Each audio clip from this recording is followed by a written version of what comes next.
We're going to hear next from Michael Livingston, who is a professor of English, and he's got his Wheel of Time symbol on tonight, and then he's going to be followed by Marjorie Wentworth. I Won't Get Up Again. We'll go right in to Marjorie, and then Oliver will have the induction comments.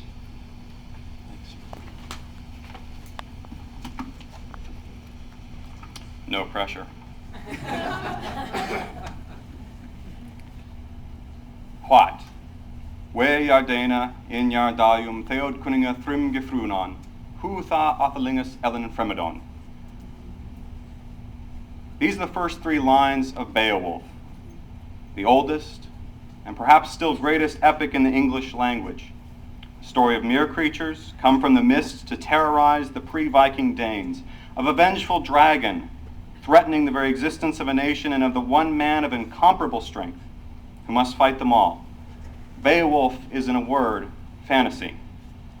When the monstrous Green Knight stoops to retrieve his own head from the stone floor of King Arthur's court, when he holds it out before the terrified, astonished, and brutally ignorant knights and ladies, when it speaks, we know Sir Gawain and the Green Knight for the fantasy that it is. The tale of Geoffrey Chaucer's delightful wife of Bath is nothing if not fantasy. So too the tale of his nun's priest. To the realms of fantasy belong the fairies both noble and nefarious in Shakespeare's Midsummer Night's Dream, the spirits of his Tempest, the witching sisters of his mighty Macbeth. Virgil's Aeneas under the onslaught of vindictive gods, Spenser's Red Cross Knight and the Serpent Error, Dante's descent through the terrors of the Inferno, Tennyson's Idylls of the King, Homer's heroes at the gates of distant Troy. All of them fantasy. Despite this kind of history, a history of literature itself, I dare say, there has been an unfortunate tendency to belittle fantasy in our modern world at times. Talking about this problem, George R.R. Martin, himself a writer of fantasy, is reported to have quipped that fiction reached the parting of the ways back there with Henry James and Robert Louis Stevenson. Before that, there weren't any real genres. But now you're either a descendant of James, a serious writer, or a descendant of Stevenson, a mere genre writer. Martin's differentiation is perceptive. One needs only to go into a Barnes & Noble to see that kind of separation in work. Jamesian serious stuff under that label literature, which includes Daniel Steele, among such literaries as Fitzgerald and Hemingway. And the Stevensonian mere genre stuff, which is labeled variously horror, science fiction, and fantasy. It's a strange fate for genre fiction, especially given that in their time, James and Stevenson, the very best of friends, and that they recognized the truth shared in their work, divergent though it was in form. Stranger still, given the fact that fantasy, especially, is arguably the oldest, most widely read mode of literature. From the Epic of Gilgamesh to the Nibelungenlied, it would be difficult, if not impossible, to find a genre that has done more to shape the very thinking of the human species. As Professor John Timmerman describes it, fantasy literature as a genre has the capacity to move a reader powerfully. And the motions and emotions involved are not simply visceral, as is the case with much modern literature, but spiritual. It affects one's belief, one's ways of viewing life, one's hopes and dreams and faith. J.R.R. Tolkien, writing in defense of the genre he had chosen for commenting on our own all too real, too perilous world, states that fantasy remains a human right. We make it in our measure and in our derivative mode because we are made, and not only made, but made in the image and likeness of a maker. And so, to James Oliver Rigney Jr., whose fantasies have sold more than 30 million copies in 20-some languages all around the globe. These incredible numbers speak for themselves. Writing as Robert Jordan and a host of other names, he has been one of the most popular modern fantasy writers, a verifiable master of that most difficult but impacting of genres, an American heir, it has been said more than once, to the legacy of Tolkien himself. As Edward Rothstein noted in a glowing review in the New York Times, The genre's masterworks by Tolkien, fought in World War I, were begun on the eve of Britain's entry into World War II and are fraught with nostalgia. Jordan, the Vietnam vet, is creating an American late 20th century counterpart where nostalgia is replaced by somberness. It is as if in the midst of spinning his web, Jordan has turned fantasy fiction into a game of anthropological risk, played out in the postmodern age.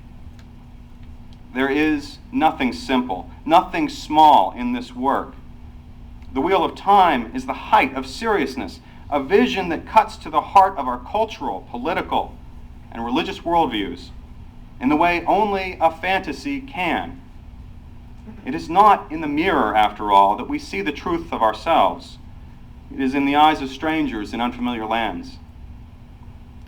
Rigney revitalized a genre edging on stagnation. He changed the publishing landscape. His influence on this and future generations, measured as such things must be in the fullness of time, will be nothing short of enormous. 30 million copies, 20-some languages, and still more to come. Truth be told, I don't think it's the numbers that are important. Literature is not a popularity contest. It's something more, something far more difficult to define. It is sweet and song, power and possibility. It is more about influence on a personal level than it is about bestseller lists and perhaps even reviews in the New York Times. So I hope you'll indulge me for just a couple more minutes to say something more personal. I was an avid reader, very avid reader, in 1990, just entering high school, when I walked into a bookstore in Albuquerque, New Mexico, a Hastings bookstore, for those of you checking, and saw just there to my right, just there, The Eye of the World, the first book in the Wheel of Time, a new fantasy series by an author whose name I didn't recognize. It was a trade paperback, a bit more expensive than me and my poor little pocketbook would have liked. But I picked it up and stood in the aisle to read a few pages just the same. The words I read were these.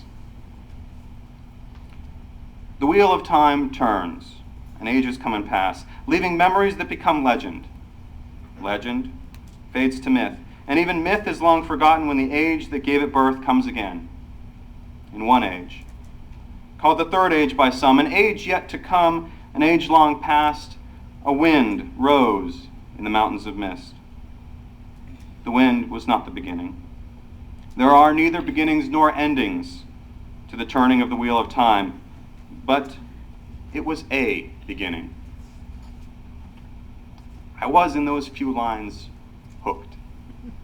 I took the book and my crumpled bills to the counter. I bought it, started reading on the way home, read it on the bus, every morning, every afternoon, back and forth, for the 2 or 3 weeks it took me to gulp the whole thing down.